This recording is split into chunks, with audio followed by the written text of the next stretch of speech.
बिस्मिल्लाहिर्रहमानिर्रहीम। मेरे मोहतरम भाइयों और दोस्तों, अगर कोई शख्स फक्र फाका में मुब्तला हो जाए, यानी उस पर फक्र फाका ज्यादा आ जाए, तंगी आ जाए, तो उसके लिए मैं एक वजीफा लेकर आया हूं। अल्लाह तबारक व तआला के नामों में से, सिफाती नामों में से एक नाम है अल वहाब।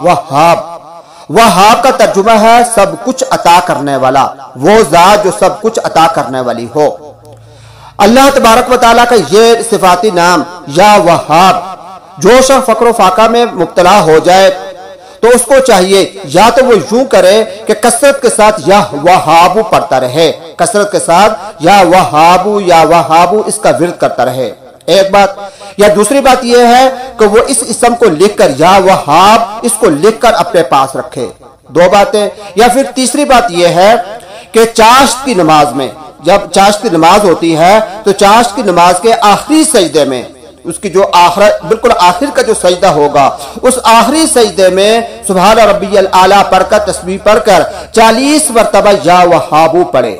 ये तीन चीजें मैंने आपके सामने बयान की हैं। या कसरत से इस इसम को पढ़े, या लिखकर अपने पास रखे, या चाश की नमाज के आखिरी सजदे में 40 मरतबा इस इसम को पढ़े, तो अल्लाह तबारक व तआला उससे फक्र फाका को हैरत अंगेज तरीके से दूर कर देंगे। उसको समझ ही नहीं आएगी कि उसका फक्र फाका अल्लाह पाक ने किस तरीके से खत्म कर दिया है। इसी या वहाब का एक वजीफा और मैं आपको सामने बयान कर देता हूं।